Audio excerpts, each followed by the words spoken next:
konteks pertunjukan wayang suket gitu. Kalau kita lihat juga satu foto ini adalah bagaimana kita waktu itu teman-teman Bandung, komunitas musik se-Bandung berkumpul untuk berbagi dengan satu pemain djembe profesional dari Brazil ya, untuk saling berbagi dalam konteks musiklah mereka kemudian bersatu, dalam konteks musiklah kemudian mereka bisa saling menghargai dan berbagi gitu. Nah, ini adalah pertunjukan teater bayang-bayang, masih masuk ke dalam ranah yang sama karena dengan teater bayang-bayang inilah kemudian cerita yang dibangun adalah cerita yang masih memiliki relasi tentang toleransi sesuai dengan apa yang visi yang kita usung dan kegelisahan yang memang tumbuh di masyarakat pada waktu itu. Nah, kita juga berhubungan dengan Kedutaan Besar Amerika, di mana kita juga membawa remaja-remaja untuk mencoba mengelaborasi tampil di pusat kebudayaan Amerika ya, di Amerika di satu mall gitu loh.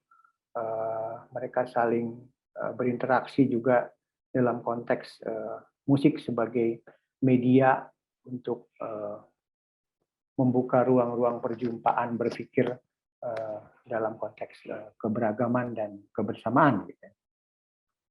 Nah, inilah yang paling akhir saya rasa bagaimana teman-teman di Bandung kalau sempat mengingat ini adalah kita ada beberapa sekolah dan beberapa komunitas yang tergabung, kita membangun pertunjukan teater musikal. Ya. Teater musikal ini prosesnya cukup panjang karena diawali dengan pembuatan lagu yang dilakukan oleh komunitas anak-anak di Bandung. Lantas lagu tersebut dibuatkan ceritanya, dari cerita tersebut yang dibuat oleh anak-anak juga dibuatkan naskahnya. Lantas dari naskah tersebut kita latih, kita buatkan lagu-lagu baru yang dibuat juga oleh mereka, dan hanya orang dewasa yang memfasilitasi mereka dalam konteks pembuatan musiknya. Kapan-kapan nanti akan saya putarkan filmnya secara utuh, karena yang menarik dari sini adalah proses dari terbangunnya pertunjukan tersebut, karena inilah nilai-nilai integritas yang di dalam ekstra musikal diterapkan sehingga mereka tanpa terasa nilai-nilai jujur, adil, berani, sabar dan lain sebagainya tidak terasa masuk ke dalam diri mereka, dan itulah yang kami lakukan dan kami proses selama 6 bulan sehingga ini menjadi sebuah pertunjukan di mana kostum mereka memilih, cerita mereka memilih, lagu mereka yang buat, sehingga ini menjadi satu pertunjukan gitu.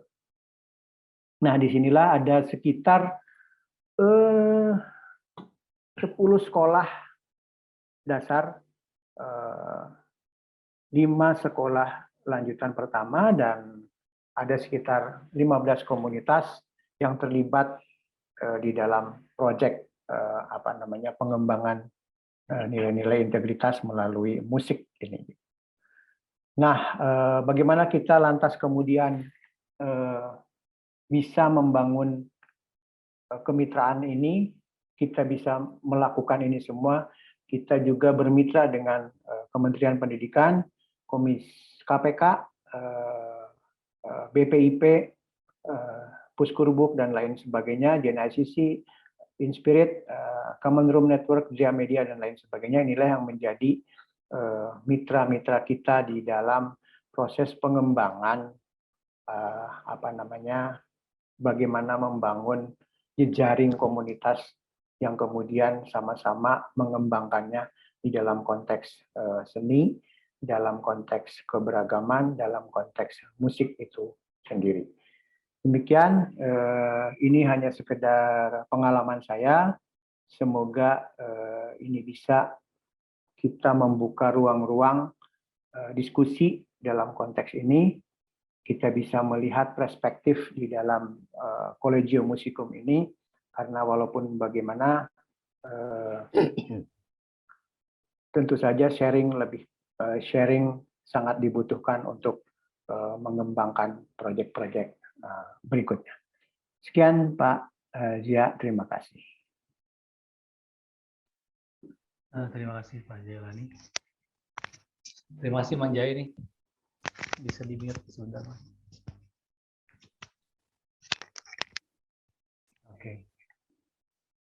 Oke, Bapak, Ibu sekalian dan teman-teman sekalian, yang menarik, dari yang saya bisa simpulkan ya, dari pemaparan Pak Jailani ini terkait dengan Collegio Musicum yang dikaitkan dengan budaya damai dalam ekosistem seni musik. Kita bisa membaca bagaimana jendela ide sebagai sebuah gerakan sosial dan gerakan sosial yang dilakukan oleh para seniman musik dalam membangun ruang-ruang dialog perjumpaan dalam kebanyakan untuk membangun kerukunan dan perdamaian. Dan saya melihat Pak Jai, apa yang tadi Pak Jai sampaikan itu sebagai sebuah gerakan sosial baru, di mana Jendela Ide menggunakan musik sebagai sarana untuk membangun perdamaian. Di mana salah satu ciri khas dari gerakan sosial baru itu, mitra-mitra tadi tidak perlu menjadi anggota Jendela Ide ya Pak Jai, tetapi bagaimana visi, misi, tujuan Jendela Ide untuk membangun perspektif multi agama, multi etnis, multi ras melalui yang disebut tadi sebagai multi musikalitas. Dan ini di dalam pemaparan tadi kita bisa melihat bagaimana prosesnya pendidikan musik yang dilakukan oleh Jendela Ide itu bisa membangun kesadaran melalui pesan-pesan yang jelas melalui musik. Dan dalam proses tersebut menjadi sangat menarik karena di sanalah penekanan bagaimana perbedaan dalam alat musik, perbedaan dalam intonasi dan lain sebagainya itu menjadi sarana dalam menyampaikan ide-ide perdamaiannya, dalam membangun karakter-karakter peserta yang terlibat di dalam kegiatan Jendela Ide. Jika tadi Pak Hengki melihat secara luas dalam perspektif akademisi, dan Pak Jailani melihat seorang akademisi yang turun concern dengan Jendela Ide, bahwa ini loh yang dilakukan. Kita bisa melihat bagaimana kegiatan-kegiatannya, kita bisa melihat bagaimana kampanye-kampanye, banner, dan lain sebagainya. Dan dalam penjelasannya kita bisa melihat bagaimana proses penyampaian ide-ide perdamaian ini melalui musik itu sangat kuat. Nah, pada materi selanjutnya, kita akan melihat nih respon. Nah, beberapa respon sisi lain dari dua pemateri ini yang akan disampaikan oleh Pastor Ote. Mungkin ada hal yang bisa dieksplor lagi dari dua materi ini, Pastor, agar lebih berkembang. Dan 15 menit ke depan saya persilahkan. Dan silakan kepada teman-teman yang ingin bertanya bisa chat di kolom chat ini agar bisa dibaca dan nanti dijawab sekalian oleh Pak Hengki, Pak Jailani, juga Pak Sorote. Silahkan. Baik, terima kasih Pak Zia. Yang saya hormati Pak Hengki dan Pak Jailani. Sebetulnya saya tidak pantas untuk menambahkan apa-apa dari apa yang sudah diberikan oleh para pakar sebelumnya, karena saya bukan seorang seniman. Bukan seorang seniman sama sekali, hanya mungkin senang dengan musik. Senang dengan musik sehingga berani mencoba tadi memberi respon kata Pak Zia itu. Dari apa yang kira-kira saya mengerti tentang musik, bisa jadi salah, bisa jadi meleset karena kedua bapak tadi ya dari segi akademik juga dari segi praktik di lapangan itu sudah ada gitu. Mungkin saya hanya mencoba mengambil beberapa atau meng-highlight beberapa hal yang saya mengerti baik dari pemaparan yang baru saja kita dengarkan maupun mungkin yang saya dengar sebelumnya. Pertama, bahwa musik itu sesuatu yang teratur ya. Yang teratur. Maka musik itu menyehatkan. Itu saya akan melihatnya itu kekaitan dengan tubuh kita dan kaitan dengan kultur. Dan tubuh itu sifatnya musikal. Maka sebetulnya karena musik itu ada di dalam struktur tubuh kita, maka dengan mudah kita bisa terpengaruh oleh musik itu. Dan musik itu memberi ruang, membuka ruang, bahkan menghadirkan sebuah ruang konteks itu. Entah kalau kita dengar suling sudah misalnya, kita dibawa dalam alam tertentu.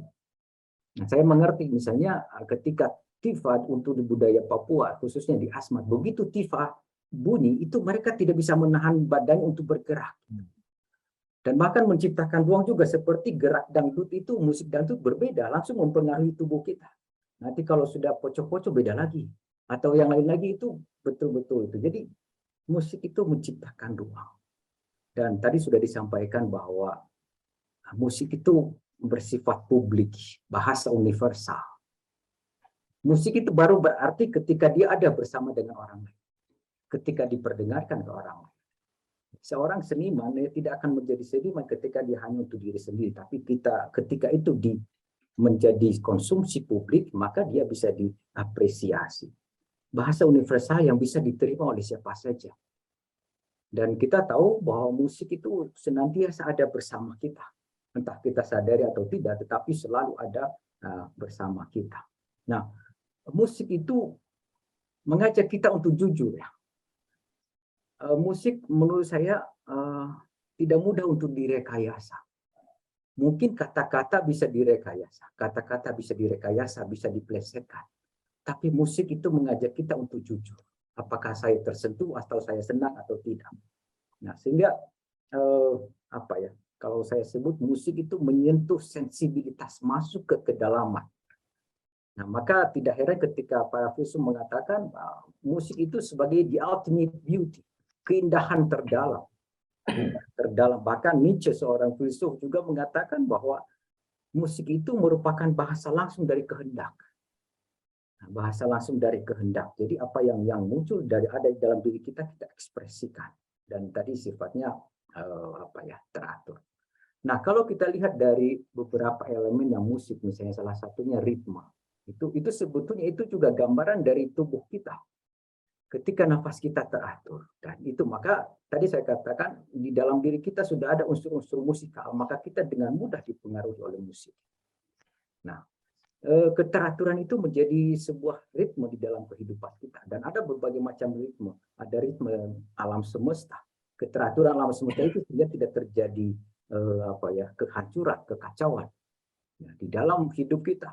Perputaran waktu dan segala macam ada di dalam sebuah keteraturan, dan musik juga senantiasa begitu ditata di dalam simbol-simbol begitu.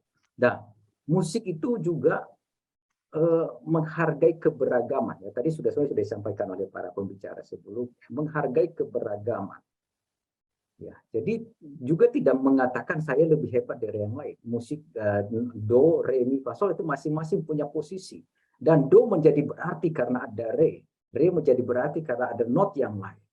Jadi itu saling mengadakan, ya, saling memberi tempat. Nah, bahkan kalau kita lihat dari prinsip orkestra dengan berbagai macam alat musik dan masing-masing kekhasan bunyinya, itu juga sebetulnya juga gambaran dari masyarakat kita yang muncul dari berbagai macam, tapi ketika itu dikemas secara musikal, maka itu akan menjadi sebuah keindahan. Akan menjadi sebuah kenyamanan, kedamaian bersama. Jadi kalau misalnya piano itu bisa lari cepat sekali, atau gitar bisa di segala macam itu, tapi gong tidak akan terus bersubit, tidak indah. Ya, kalau kita lihat misalnya degung ya atau apa itu masing-masing punya caranya. Masing-masing punya caranya, tapi justru karena dia ada pada tempatnya, maka itu menjadi sebuah harmoni. Ya, makanya tadi saya kembali pada itu menghargai kejujuran. Ya. Dan di dalam musik kita tahu bahwa ada 3 hal di dalam diri kita, unsur kognitif, intelektual, unsur afeksi, dan unsur psikomotorik ada semua di situ. Ya, itu musik itu juga membutuhkan pengetahuan dan bisa masuk kepada tingkat rasa terdalam kita, dan itu karena keindahan apa istilahnya cara memainkan kolaborasi, maka muncul harmoni, dan di situ ada toleransi. Kalau kita Pak Hengki dengan Pak Jalan pasti lebih mengerti dari saya, misalnya prinsip-prinsip akord seperti apa. Akord itu justru terbentuk karena perpaduan berbagai macam nada yang berbeda, dan justru karena perpaduan itu menghasilkan menghasilkan suatu keindahan yang bagus. Dan membiarkan diri juga di-arrange, membiarkan diri dibentuk, membiarkan diri diolah oleh seorang, entah itu komposer atau siapapun nulis musik, dan nanti di dalam presentasinya, prosesnya mungkin oleh seorang dirigen atau seorang pembawanya, seperti itu ya. Nah ini membiarkan diri di dalam sebuah proses itu. Tanda-tanda ekspresi musik itu juga menunjukkan suasana hati kita. Ada yang lambat, kita perlu saat-saat lambat, saat-saat cepat, saat-saat menggebu-gebu. Ya, tempo bisa cepat, bisa lambat, dinamikanya bisa lembut, bisa cepat, segala macam itu. Ada saatnya berhenti juga. Tidak betul sehingga kita tidak ngos-ngosan. Bahkan wilayah nadanya juga ada. Tidak sembarangan. Jadi betul-betul dimengerti. Sehingga musik itu kembali pada definisi yang tadi sudah disampaikan oleh Pak Hengki, banyak bunyi yang teratur. Maka misalnya bunyi pintu yang sedang itu, apakah kita bisa sebut musik misalnya gitu kan? Sejauh mana itu menjadi sebuah keteraturan. Jadi ada suatu intensi di dalamnya. Musik sebagai sarana komunikasi. Sarana komunikasi paling efektif dan mungkin paling ekspresif sebetulnya. Musik itu menjadi sarana ekspresif, sarana efektif di dalam berbagai macam hal, ya, untuk menyampaikan maksud tertentu, ya, maksud tertentu. Sorry.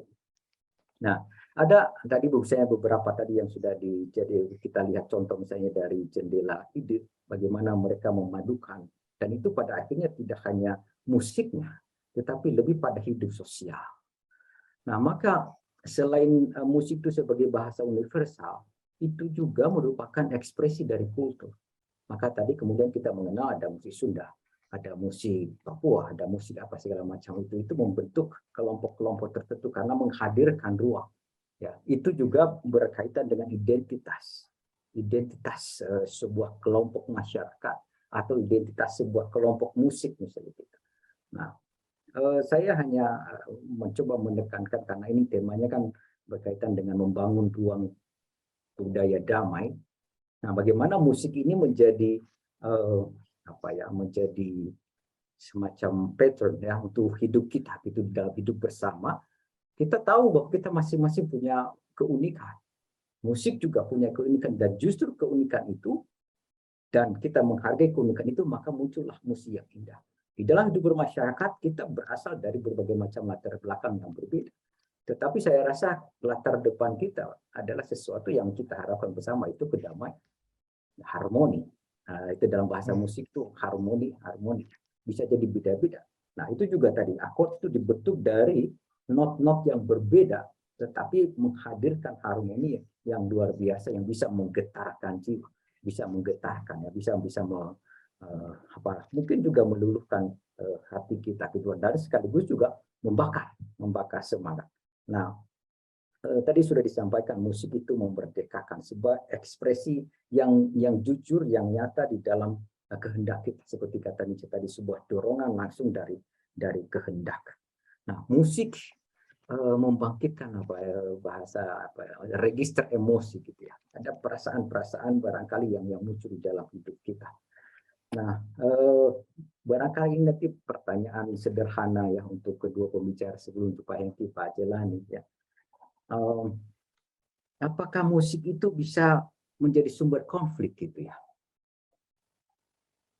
Atau apakah di dalam musik itu ada unsur negatif di dalamnya gitu yang bisa justru mempengaruhi orang untuk berbuat tidak baik gitu. Dan yang kedua, apakah betul atau bisakah musik itu juga menciptakan kelas-kelas sosial gitu ya, yang berbeda sehingga mungkin itu juga bisa menjadi sarana pemecah gitu. Kalau yang tadi kita lihat bahwa musik itu secara positif dari perbedaan, dari keunikan masing-masing menghadirkan sebuah harmoni karena kerelaan untuk dibentuk misalnya gitu ya, atau disatukan, di-arrange ya oleh seorang komposer misalnya. Nah, itu beberapa hal barangkali Pak Zia yang bisa saya sampaikan. Nah, semoga dengan ini musik sebagai ekspresi budaya, juga ekspresi personal. Jadi musik itu bersifat personal, saya merasakannya, tapi juga dirasakan orang, bersifat sosial, bersifat publik. Musik atau satu not akan berarti karena not yang lain. Maka kalau kita lihat dalam masyarakat kita, saya berarti karena ada orang lain. Agama yang satu menjadi berarti karena ada agama yang lain. Budaya yang satu menjadi berarti karena ada budaya yang lain. Kira-kira itu semoga memberi sedikit masukan. Terima kasih. Semoga memprovokasi ya untuk bertanya maksudnya. Terima kasih Pastor Rote. Nah, teman-teman sekalian, kita bisa melihat bagaimana mungkin salah satu yang ingin saya highlight gitu, selain dari yang panjang tadi, beberapa hal yang penting yang disampaikan oleh Pastor Rote. Yang menarik bahwa di dalam tubuh manusia itu, karena di dalam tubuh manusia ada unsur musikalitas, sehingga ketika musik menjadi sarana untuk mengekspresikan dan sebagai sarana untuk mengkomunikasikan pesan-pesan, maka secara langsung sebenarnya tubuh kita akan meresponnya dengan sebuah ruang kesadaran dan ruang gerak di dalam tubuh kita. Nah, tadi beberapa sudah di beberapa budaya sudah disampaikan karena concern Pak Ote kepada Asmat tadi sudah disampaikan, namanya Kafi namanya ya, Pastor. Nama musiknya tadi di Asmat itu Tifa ya. Nah, kita bisa melihat bagaimana salah satu etnis atau salah satu suku yang tadi disebutkan, Tifa ini menjadi sangat menarik karena mampu orang menjadi berjingkrak-jingkrak bahkan sampai ke ekstase. Nah, namun ada dua pertanyaan yang diajukan. Nah, ini mungkin kepada Pak Hengki dan Pak Jae. Apakah sisi lain dari musik? Apakah musik itu memang ada konflik? Apakah bisa musik menghasilkan konflik? Dan mengapa musik juga memang ada sejauh tadi disampaikan oleh Pak Ote ada kelas sosial hingga bisa menciptakan kelas sosial. Apakah sisi itu ada atau tidak, dan bagaimana jika kita tahu memang ada, bagaimana caranya untuk mengatasi hal itu? Karena ada kelas sosial juga ada konflik di sana. Juga ada pertanyaan nih, apa bedanya sebenarnya pendidikan musik dengan musik pendidikan? Nah, tadi Pak Hengki bilang ada musik pendidikan dan juga ada disebutkan pendidikan musik. Nah, ini kan menarik. Ada 3 pertanyaan berarti. Saya persilahkan dulu kepada Pak Hengki. Nah, kepada Hengki dan selanjutnya Mang Jae. Oke, makasih. Terima kasih Romo. Siap. Oke, jadi tadi ada 3 pertanyaan ya. Mungkin pertama, bisakah musik menciptakan konflik kalau nggak salah ya? Iya. Tidak ada suaranya Pak Hengki. Oke, apa kedengar cukup jelas? Nah, sekarang. Ini.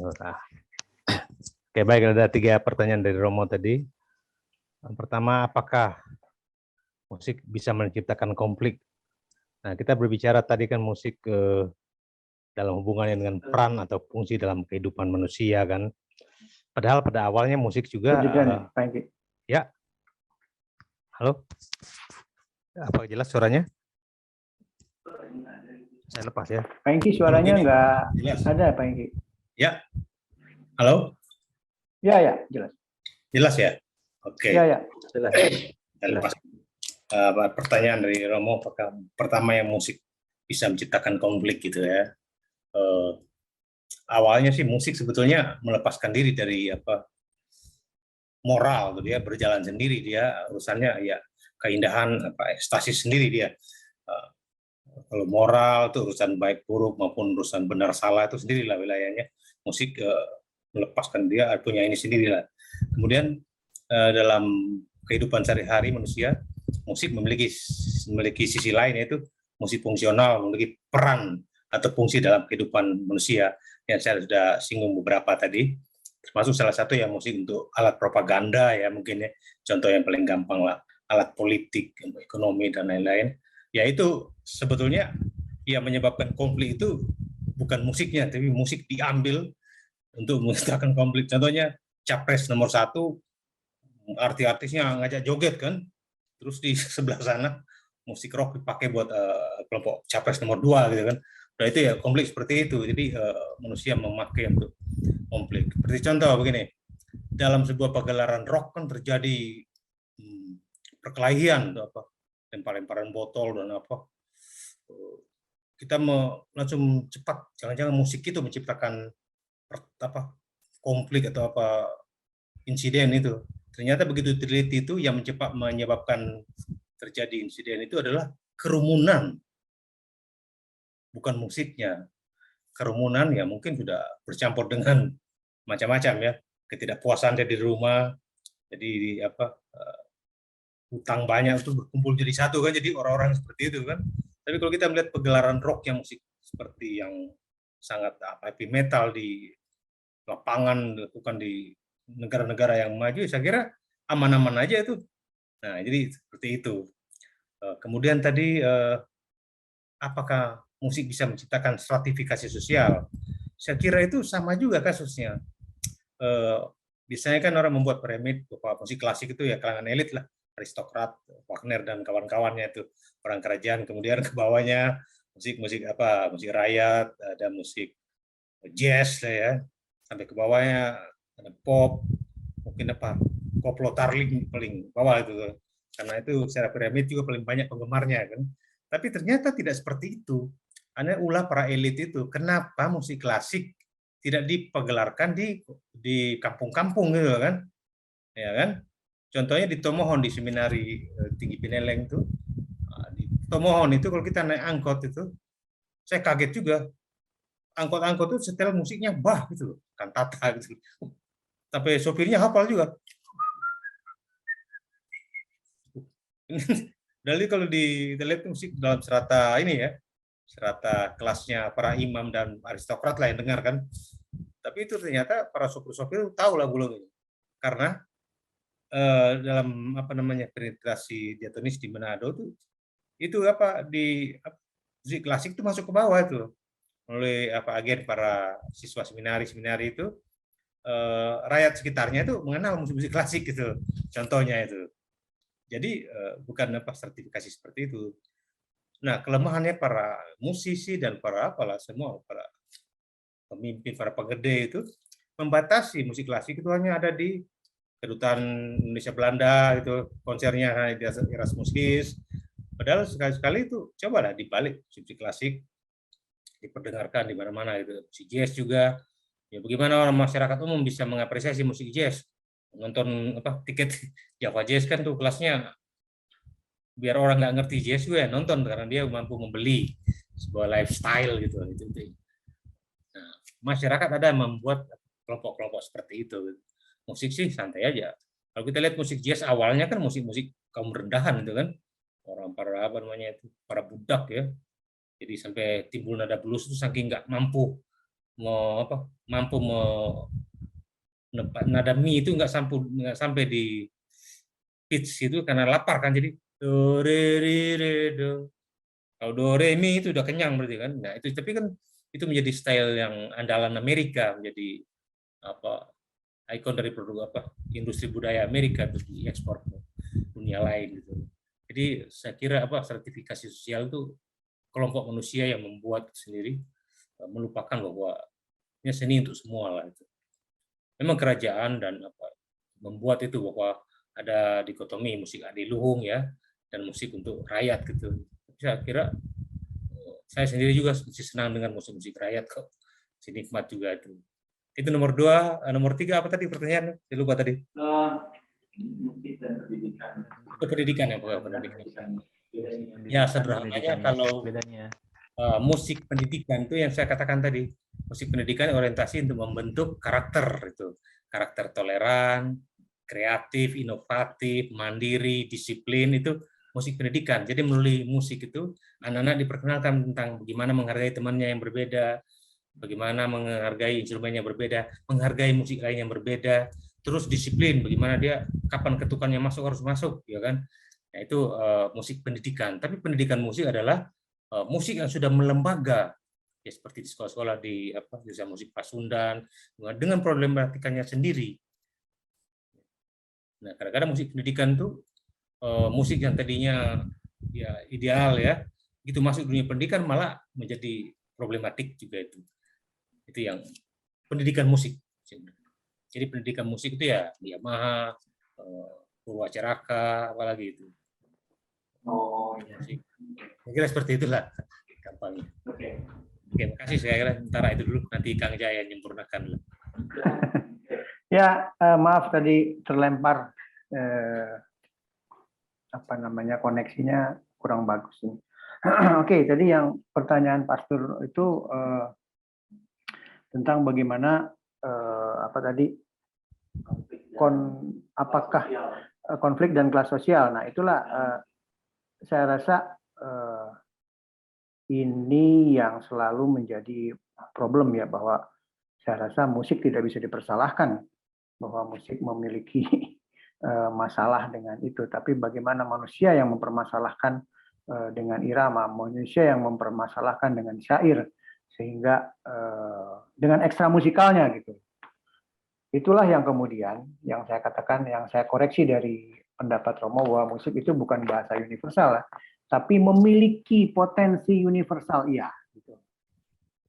Jadi kalau dia sebagai bahasa universal, tentu saja saya juga tidak akan pernah mengerti bagaimana musik kematiannya orang Kalimantan itu bisa saya ditampar kalau saya joget-joget gitu ya, bapaknya, karena mungkin iramanya lebih dinamis gitu kan.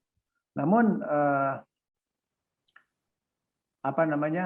sebagai bahasa yang memiliki potensi untuk menjadi universal, tentu saja ketika saya manortor umpamanya di Toba, itulah yang kemudian yang saya memiliki rasa musikalitas dalam tubuh yang seperti Romo katakan tadi adalah saya terpanggil untuk melakukan sebuah gerakan-gerakan yang disesuaikan dengan irama tersebut.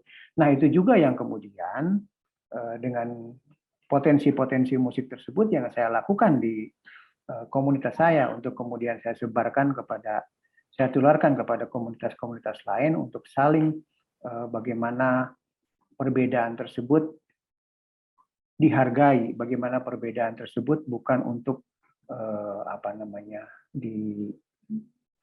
dipertentangkan gitu, tapi ditempatkan pada sesuatu yang memang sama-sama memiliki derajat yang harus kita hargai gitu. Dalam konteks sosial barangkali juga hampir sama ya, kita itulah yang selalu kalau di dalam di dalam sebuah tulisan tahun 70-an saya membaca bahwa perseteruan antara Rhoma Irama dengan siapa itu gitarisnya Giant Step itu mengatakan bahwa musik dangdut adalah musik tai anjing gitu kan. Nah, itulah bagaimana dalam konteks sosial itu menjadi satu hal yang membuat sebuah pertentangan. Tapi tentu saja saya melihatnya ini bukan sebagai sebuah sekarang kalau dulu saya membaca itu waktu saya SMP gitu ya, saya membaca wah ini cukup berani. Tapi ketika saya menyadari ini adalah sebagai sebuah gimmick yang ingin disampaikan gitulah, bahwa itulah gimmick-gimmick dalam proses interaksi sosial yang memang dibutuhkan pada waktu itu. Mungkin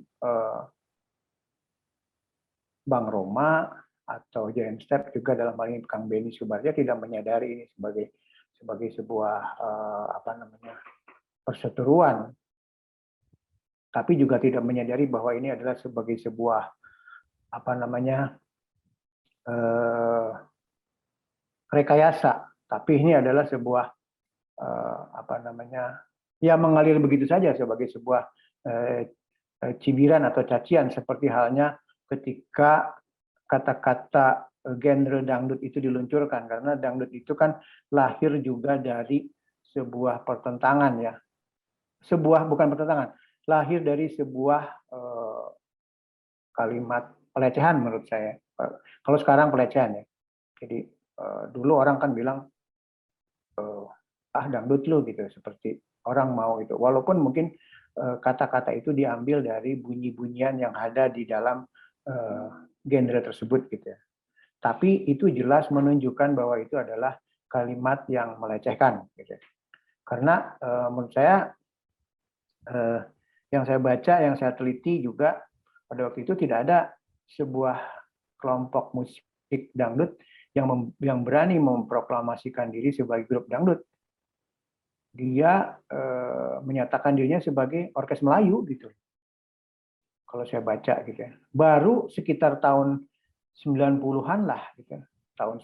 Pertengahan 90 sampai 2000 ke sini dengan gagah berani kawan-kawan dari genre musik tersebut menyatakan bahwa saya adalah genre tersebut gitu. Sebelumnya tidak ada. Jadi itulah yang menunjukkan bahwa ada perbedaan kelas.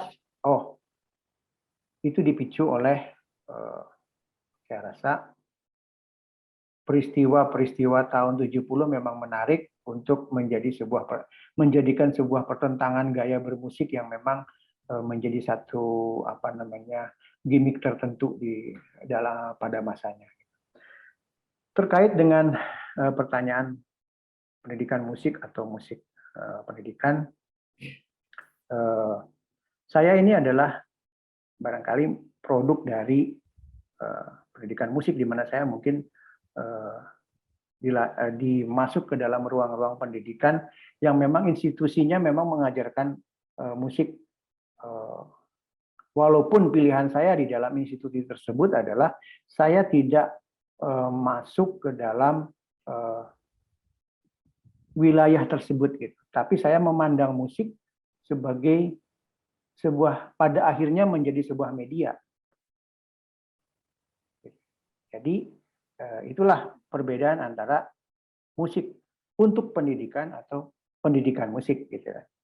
Orang dididik untuk bermusik, tapi musik untuk pendidikan adalah bagaimana musik dipakai menjadi sebuah media. Barangkali itulah yang saya lakukan juga di komunitas dan komunitas yang lainnya, menggunakan musik sebagai media untuk media apapun lah ya, media pendidikan, media penyadaran, gitu ya. Kalau mungkin kawan-kawan yang mendalami andragogi, bagaimana itu juga pernah menjadi tren di tahun 90-an ya, 80-an, 90-an, musik dipakai jadi media di situ gitu. Begitu kira-kira Kang Jia. Baik. Nah, saya sebenarnya ingin mengundang ini, kebetulan ada orangnya, Pak Stefanus Novan nih, karena saya dikirimi lagu beliau oleh Pak Jai, karena ini himne kerukunan umat beragama. Nah, saya perlu tanggapan Pak Stefanus karena sudah menghasilkan satu produk tentang himne kerukunan umat beragama. Lalu saya perlu tanya, apakah itu hasil musik pendidikan atau pendidikan musik? Silakan, mungkin 3 menit Pak Stefanus, karena sudah jelas tadi produknya, di mana kita dari awal mengulang-ulang lagu itu. Silakan Pak Stefanus sebagai salah satu contoh praktis. Baik, Assalamualaikum warahmatullahi wabarakatuh. Salam sejahtera untuk kita semua. Om Swastiastu, Namo Buddhaya. Salam budaya, lestari budayaku. Romo, Suster, Bapak Ibu yang saya hormati, salam kenal, saya Novan. Saya dari Jogja, kebetulan saya adik kelas dari Dr. Hengki dan Pak Jai. Saya adalah pengikut beliau. Jadi kalau di Islam itu ada istilah khilafah, ya saya khilafah beliau. Jadi secara tidak sengaja saya selalu mengikuti pergerakan dari Pak Jai. Yang menggelitik bagi saya ini sangat menarik karena berhubungan tentang keberagaman. Mohon maaf, mohon izin, saya dibesarkan dari keluarga Katolik, Nasrani, jadi namun beragam di keluarga saya. Jadi ada Pancasila ya. Dari ruang lingkup keluarga, kemudian akhirnya sampai institusi seni diisi, berhubungan dengan pendidikan tadi, saya juga mengambil satu garis dari keberagaman yang saya ada. Akhirnya saya diberi asupan oleh banyaknya pengalaman serta pengalaman empiris saya pribadi ya. Itu akhirnya saya juga cinta kepada tanah air ini dari keberagaman. Kemarin secara tidak sengaja Pak Jai berikan sebuah poster itu langsung tergelitik bahwa memang sebuah campaign saya karena wajib hukumnya bagi putra bangsa untuk selalu menggemborkan tentang keberagaman ini nggak usah dibahas. Yang harus dibahas adalah bagaimana caranya kamu bisa menjadi orang yang berarti bagi generasimu dan bagi generasi setelah nanti kan begitu ya. Nah, saya langsung WA Pak Jai kalau nggak keberatan, saya punya campaign ini, saya ada lagu tentang kerukunan umat beragama, yang itu memang saya ciptakan atas dasar yang pertama, meretas ingatan pada tahun 1928, karena ada Piagam Jakarta, kemudian tahun 1993, Kiai Haji Abdul Wahab Kasbullah itu merumuskan sebuah lagu, tidak salah, itu namanya Syabanul Waton. Ya lal waton, ya lal waton, ya lal waton, husbul waton, minal iman. Nah, itu artinya adalah, kalau dalam bahasa Indonesia adalah kecintaan terhadap tanah air. Pada waktu itu, para santri-santri menyanyikan lagu itu untuk memberikan isyarat pada santri-santri yang lain supaya menggerakkan, ayo kita melawan penjajah ini. Secara tidak sengaja, Belanda tidak paham karena itu bahasa Arab. Ternyata itu adalah sebuah kode untuk melakukan penyerangan kepada Belanda, gitu ya. Jadi itu pada masa lampau. Meretas ingatan itu, saya terus tergelitik kembali pada saat kasusnya Ahok. Kok masih aja zaman milenial seperti ini, kok masih ada ngomongin soal kamu siapa, kamu dari mana. Makanya saya bikin lagu itu, memang intervalnya memang saya buat memang interval untuk seriosa yang memang sekuennya sekuen Queen, sekuen Terz. Jadi memang saya pengen ya memang orang-orang pilihan, bahwa orang-orang pilihan itu nantilah yang jadi Satrio Pinileh supaya bisa menyerukan pesan perdamaian bagi negara kita. Kurang lebih seperti itu. Jadi kalau dibilang itu buah dari pendidikan, betul. Itu buah dari apa yang sudah saya dapatkan, dan itu juga buah dari alma mater saya, Pak Jai dan Dr. Hengki pun juga selalu mengajarkan kami, alma maternya ya, udahlah kamu berlakulah yang baik, berpendidikanlah yang pintar, sehingga nantinya kamu akan menjadi orang yang dapat mempunyai arti bagi Indonesia. Kurang lebih seperti itu. Mohon maaf jika ada salah. Terima kasih sekali sudah berkenan untuk mendengarkan dan menyiarkan. Semoga sukses. Agar tidak penasaran, kita akan sambil ini ya, sambil ada pertanyaan dan mudah-mudahan dari Pak Hengki, Pak Ote juga Pak Jai bisa menjawabnya. Jika saya memiliki minat pada musik, seperti seni musik, bagaimana mengawalinya agar bisa menciptakan atau bisa masuk melalui musik pada ruang-ruang perdamaian. Nah, apa pertama kali yang harus saya lakukan? Nah, itu kira-kira, tapi sambil mempersiapkan jawabannya dan tanggapannya sekaligus juga closing statement, kita perlu melihatnya apa yang tadi dibicarakan oleh Pak Stefanus ini. Saya akan share ini lagunya. Nah, silakan.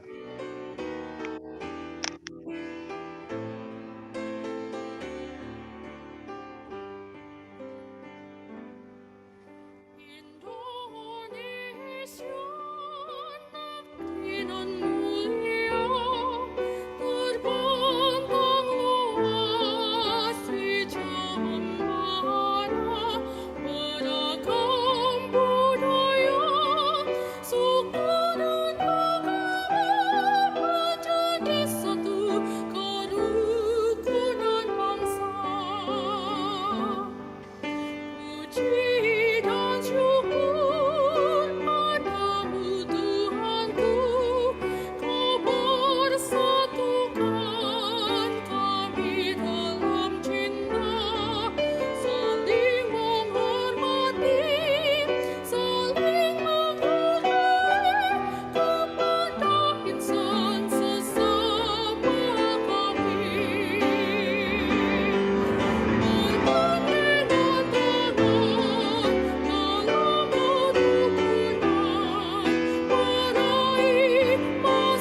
keren sekali. Nah, Gitu. Nah, tadi ada juga pesan pesannya katanya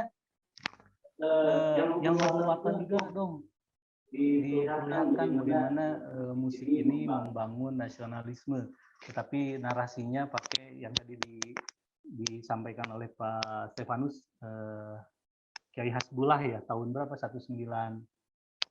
Tahun berapa itu Pak Stefanus? Kalau tidak salah 1934. 1934 itu Kiai Hasyim Hasbullah 1934. Oh. ya menciptakan itu. J.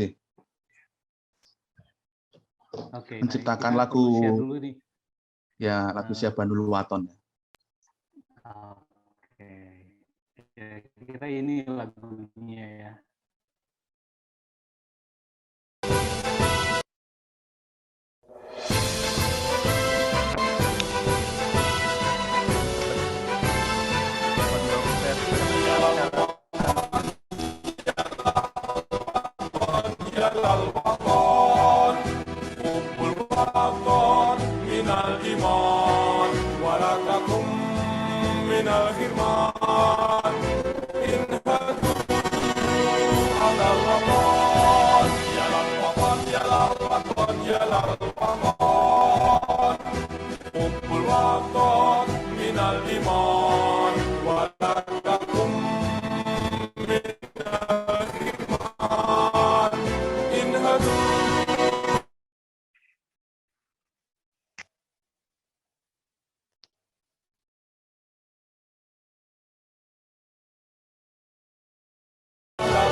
Jangan halangkan aku bangkitlah aku. Tenang aja ya.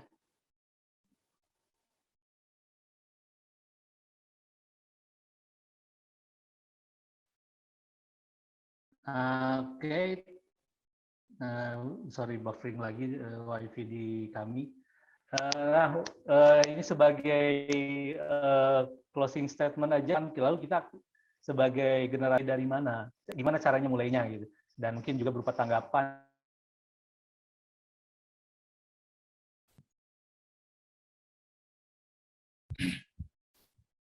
Ini Pak Jai dulu silakan.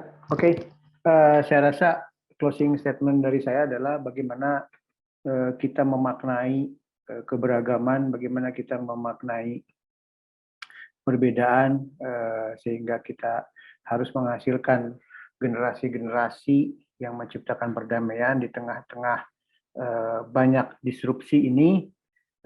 Kita harus saling berjejaring, kita harus saling menguatkan di antara komunitas, baik itu komunitas pendidikan maupun komunitas-komunitas lintas agama yang kemudian inilah kita yang harus kita sama-sama menyuarakan narasi-narasi perdamaian apapun, melalui apapun.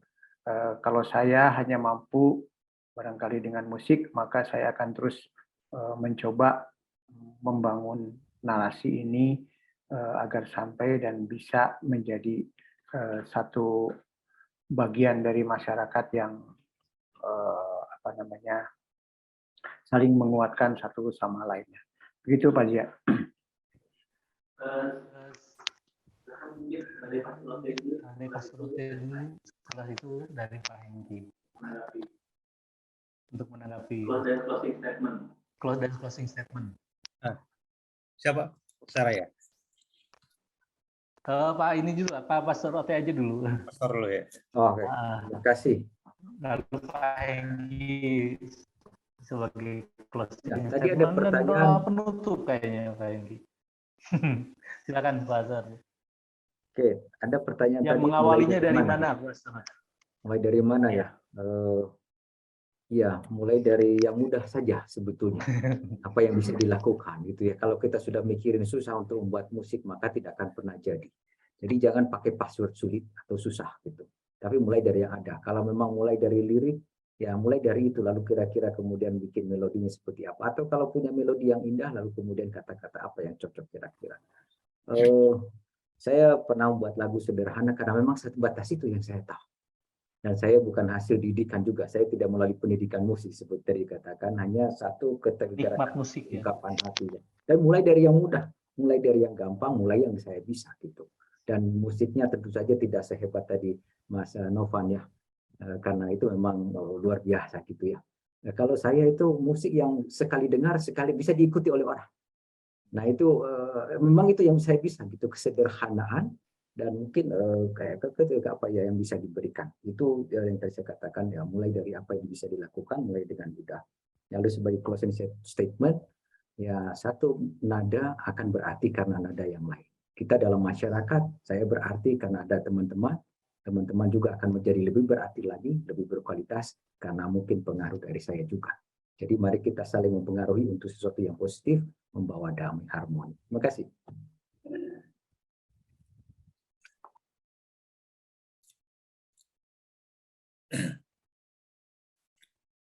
Oke,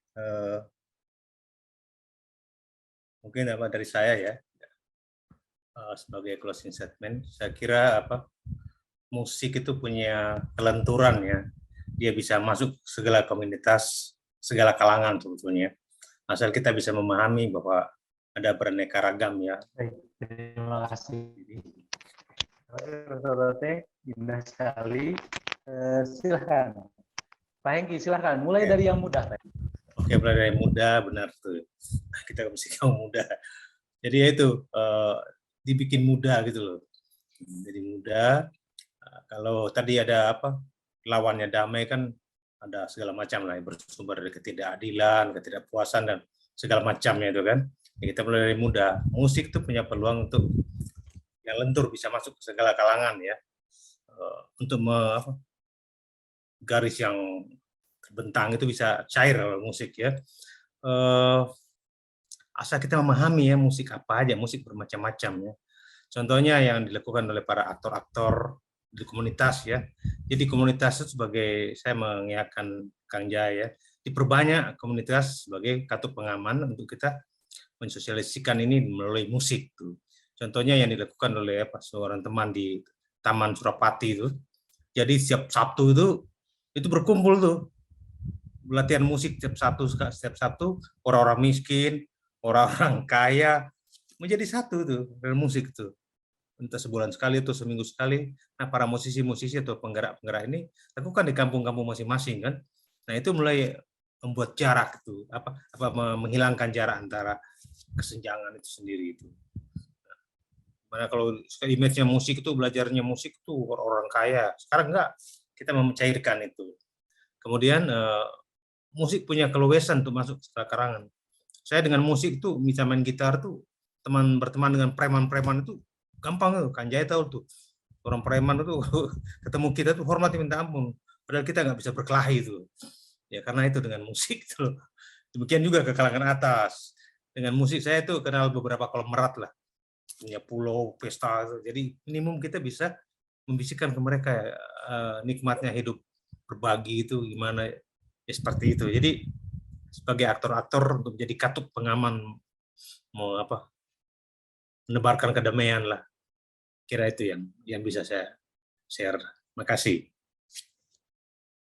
Baik, terima kasih kepada Pak Hengki, Pak Rote, Pak Jailani, dan teman-teman semua. Sudah juga kepada Pak Stefanus yang mendadak kami tampilkan nih, mohon maaf. Tapi menjadi penting karena momennya sangat pas sekali. Dan inilah Halakodama yang ke-59. Mudah-mudahan menginspirasi teman-teman yang concern pada aktivis perdamaian untuk melihat seni musik sebagai bagian dari sana yang sangat baik dalam membangun ruang-ruang perdamaian. Juga kepada teman-teman akademisi musik juga perhatikanlah ruang-ruang itu agar narasi-narasi perdamaian di dalam budaya, di dalam seni itu bisa tetap berjalin berkelendan untuk membangun kesadaran di generasi selanjutnya tentang bagaimana merawat kemajemukan ini. Untuk menutup, izinkan saya mengutip satu syair dari Jalaluddin Rumi tentang musik. Musik, lagu indah para malaikat dan serafim. Kenangan kami walau tolol dan menyedihkan, senantiasa tertambat pada alunan musik surga. Oh musik, ialah darah dan daging para pecinta. Musik menggetarkan jiwa sehingga terbang ke angkasa. Demikian. Terima kasih kepada semuanya.